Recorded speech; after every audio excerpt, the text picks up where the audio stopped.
This is Robinson, sir. Due to time of someone else, I've graciously ceded my space in mine to H, if it's okay with you. Okay. All right. That's fine. All right.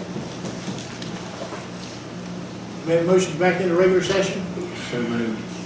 We have a motion back into regular session. All in favor, signify by saying aye. Aye. We're back into regular session at 7:47. Dan is going to make some additional inquiries as to the determination of the line, and he will get back with us hopefully by the next county commission meeting. Okay. Seems as though we need to move up item number H, DCEMS 911 dispatch eligibility. Or is that right? Is that for what? This was brought to our attention, and I discussed this with Betsy, and she indicated that we needed, as a county commission, needed to make a decision on this. I think if you all remember, 3 or 4 years ago, the county commission made the decision to allow the DCEMS to be dispatched through the 911 system if someone called directly. And because of liability issues, that it was recommended that we put this on the agenda and discuss it and vote on it. Either commission have anything to say? No. Okay, do we have any motions? Then I will make a motion that, I don't know, I'm Mr. Travis. I'm the new director for Douglas County EMS. As far as I'm concerned, I mean, I don't want to be on the 911 system whatsoever. At this point in time, I don't want that liability on us either. We have our own transports. We do our own thing. The ambulance authority can do their thing. I don't care what they do. It's none of my business. Right now, if they want to help, by all means, call and ask. I can't promise I'll have a crew. Because I'm not designating a crew for 911 calls. That's not what I'm doing. If they need help, assistance, by all means, they can call and ask. I may have an ambulance for them, I may not. yeah, it was my understanding that John Dotson had been called indicating that the DCEMS was back up and running and that they would be accepting 911 calls. Now, if that is in error... Yes, I spoke to John Dawson. Okay. If somebody calls in our station and we have a crew, that's fine. As far as dispatch, no. Yeah, well, and that's what we were, and like I say, I discussed it with Betsy, and she recommended. So I will make a motion that 911, no, I will make a motion that the DCEMS is not authorized to run 911 dispatches at the current time. Any discussion?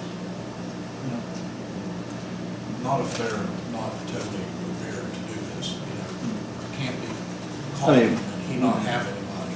Right. I mean, we're prepared, licensure and everything, Back, equipment, say. people, but I don't want to have to dedicate an ambulance to the station when I have other transports waiting, so. Okay, so we have a motion. All in favor signify by saying aye. Aye. Opposed, same sign. Motion carries. Okay. Now, Greg Cottrell, you are up. How's Stacy?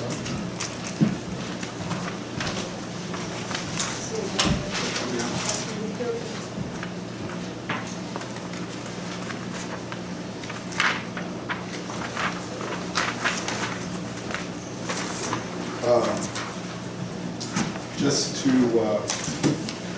take a moment I'd like to thank you all for being here tonight and having us here, and making certain that we show some appreciation. The map in front of you is something that we've been working on for about a year, assessing the roads and parking within the park and how to improve it going forward so that it is basically in a situation where it's ready for increased traffic, make it easier to get around and just maneuver, okay? And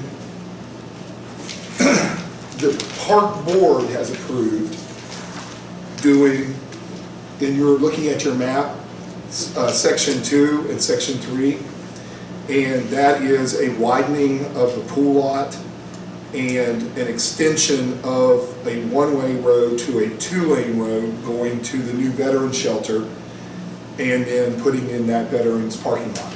That is funded. It's estimate from Thrasher's about $128,000, and that is already being handled by the park. We've saved for that. We are dealing with that. The reason I'm here today is to hopefully, or ask, to marry section 1 of the road work to that. And that is to make the road as you go from the main lot down to the barn two-way. So that when you're exiting the adventure park, you can literally make a left and come straight up the hill and exit without going, if you're looking at this, you would be able to exit here, go up, and not have to bring your RV all the way around the park and exit. You would just make a quick left through the lot and out the park. We would make that section from the main lot down to the barn two-way, and as has been an effort of, I think, the park, was to shift the traffic from the existing road that runs right along the barn to the lower gravel road and widen that and get that paved. So that would be handled all at the same time, a widening effort as well as a paving effort of that lower road. We would then make the road that runs parallel with the barn a gated road or chained road that would just be for loading and unloading of animals and children. I guess it's the same thing. We would chain that, and that way we just drop that when we need to. And that would be a section of the project. Reason I'm asking to maybe do that, and the estimate on that cost, if you're looking at section 1, is about $90,180. And that's an estimate. Working with Thrasher on this, we would like to go prepare an RFP for section 2 and 3 and 1 at the same time, go to bid, get quotes, and do all of that together. We feel like we can get a better quote if we put those both together, do it all at the same time, improve this side of the park, making the parking lot wider, two-lane road, putting in this parking lot here, and for the veteran shelter, and then moving, and part of that would be replacing both the culverts that exist at that pool lot, the beginning end of it and the exit of it, putting drainage in here, catch basins, and then underground culverts going to there, because there's lots of water issues on that side of the park. But again, that side we're going to do regardless of your decision tonight. What I'm asking is if you consider adding section 1 to that so we can marry that together, put one RFP out, get quotes, do all that at the same time, and see if we can get that done. So, and then we would then, a year and a half from now, handle this section, and the paving of the gravel lot is something we can do in the future too. But that's our effort that we're looking at. So, any concerns or questions? I mean, I understand what you're saying, Right, right? right. But we got to, I'm gonna wait to see, on my person, I wanna wait to see what else we got coming in. For $90,000 could make a world of difference in our budget. This is for current year? Yeah. Okay, Yeah. okay, I wanna wait, to me, personally, I'd like to see us wait a little bit, to see what happens. okay. Well, I'd like to see what the total is, We could, to see what both of them together will be. what we could do is put an RFP together, asking for all of it, but making certain that in the RFP, we could segment it out if we don't have the money to do both of them. We could word that way, yes, we could do that. And then if the quotes come back with this section, as well as, because these are estimates from Thrasher, they're not hardcore. Exactly. If this section, together with making this two-way and paving that additional space and improving the drainage on the barn side, comes in at maybe lower than the 90, or together they come in at a better price, we could have a conversation with them. Yeah, I agree I would with like that. to wait and Yeah. see what that is, an actual bid. Okay, okay, because these are just estimates right now, right? So, but is there concerns or questions about the plan or what we're thinking about doing? It looks good to me because it makes sense having two lane going if they get on them campers coming back out Right. and turn left if they're going around the park.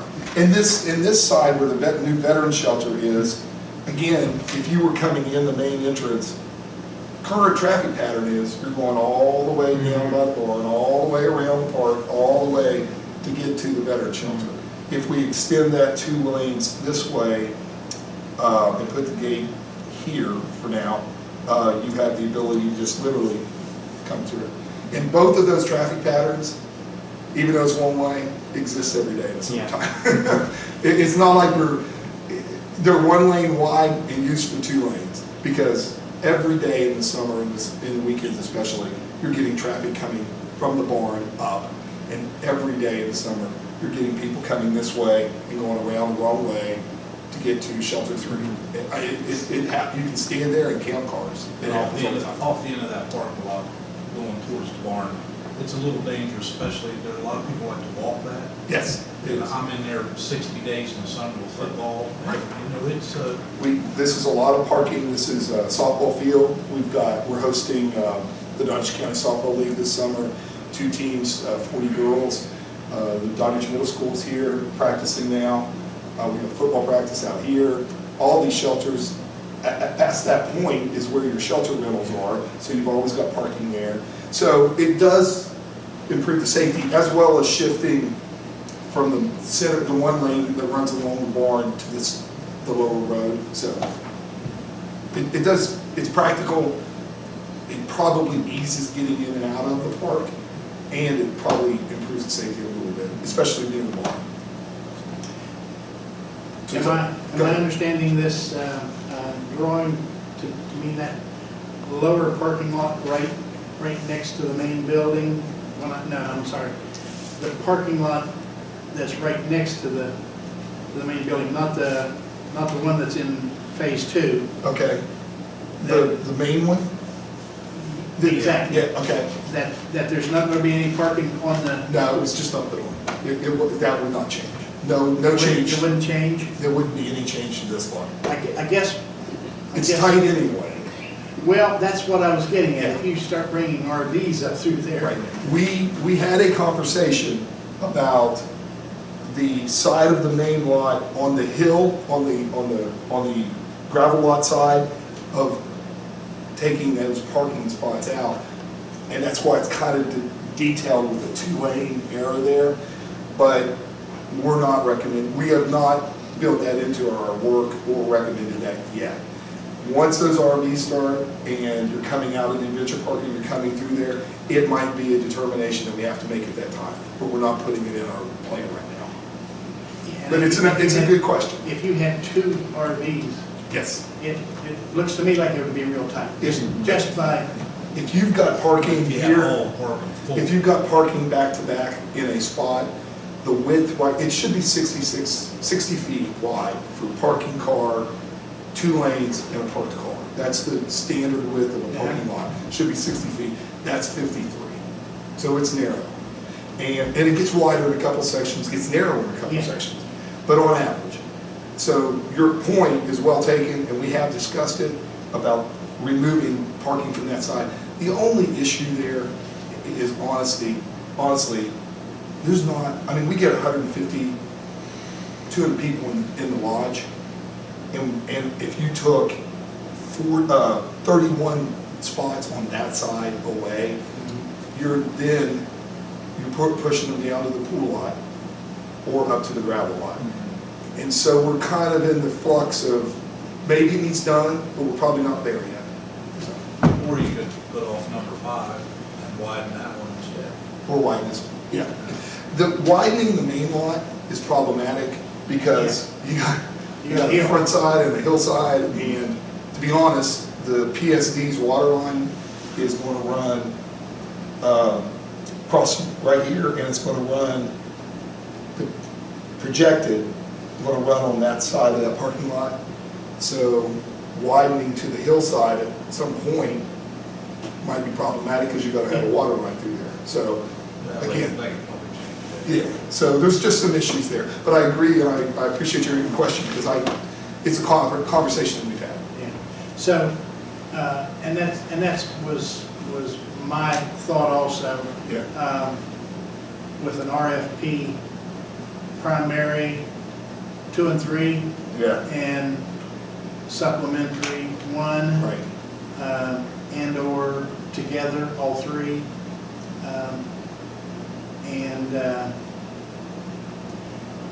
Who knows, maybe the estimates are high. And I believe the Thrasher probably has built a little bit of into that price. I mean, any person probably would. But we could go that route, and then if that comes back in a reasonable number, I can come back and let you know what that is. And we're gonna push this because I'd like to have this side done before May 27th. Because I don't want the pool parking impacted by that widening effort and this here. I'd like it all done before May 27th. So we're actually discussing That that. section's needed done for Right. a long time. And those, we actually had a tire punctured on one of those culverts Yeah. a month or 2 or 3 months ago. And because both those culverts are in really bad shape. So they need to be pulled out, built properly, put in properly, and control the water and the drainage. So fix all that at one time. And like I said, we've been saving for this side, 128, we've got that. Just took the opportunity to present it and offer you guys the opportunity to partner with us on section 1. I certainly didn't want to not offer. Well, what I would say is get that Okay, proposal and/or, if you can give us exact dollars, okay, then. that's fine. And we've already, I mean, we want to push it because again, we want it done. I don't want any work being done on that side, either side actually, after May 27th. So we want to get it done. So hopefully, and I mean, quite honest, you might see something on your agenda May 4th or April 4th, April 18th. I mean, that's how close we want to put a quick 10-day turnaround on the quotes. So we really want to get this nailed down because we want the full 30 days of April and 27 days of May to get it done. Yeah. Okay. I would say, whenever you feel that you have the information to bring it Okay. to us, then we'll consider. Okay, that's cool. I appreciate that. Okay, Thanks, Rick. You can hold on to those. okay, thank you. You're welcome.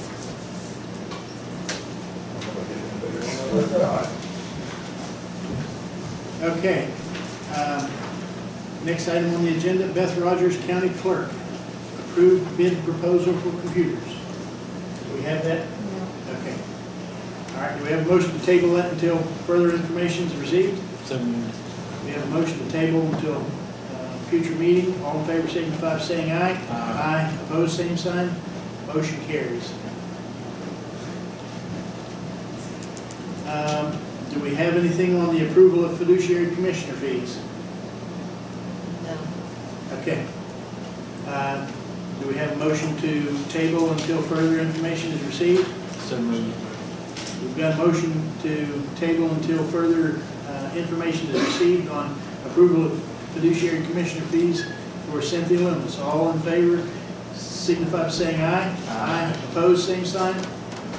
Motion carries. All right. Next item on the agenda, George Idell signing request for reimbursement of mobile radio grant for Doddridge County Volunteer Fire Departments, DCAA, and DCOEM. Got them here, we'll just need the signatures for that. And then the next one I've got them is here for, I'm going to try and get some classes through FEMA. And unfortunately, you got to get approval from you, then the state, then the federal government. So we have to do the process. And your signature for that as well.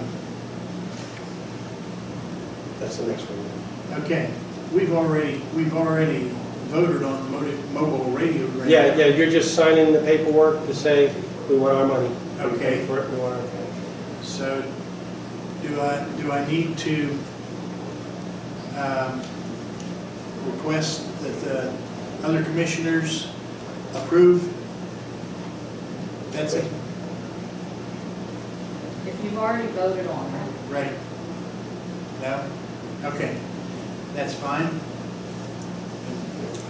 State said she could sign it if she wanted to. She's the financial advisor, so to speak. That's the form. remains with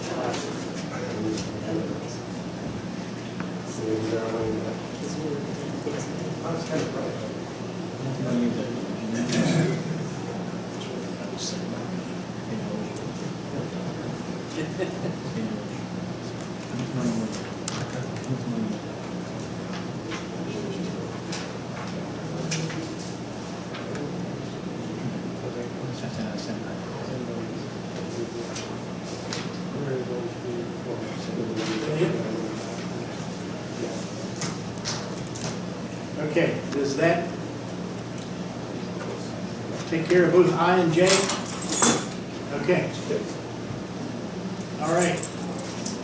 Item K, ECAA, proposal for department restructuring and shift scheduling.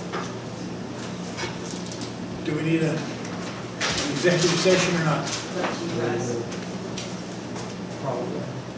Okay. Do we have a motion for executive session? We have a motion to go into executive session. All in favor, signify by saying aye. Aye. Opposed, same sign. Motion carries. Time. 8:10.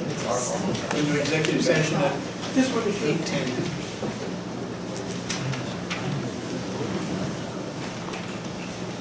Is this for both items, personnel and the,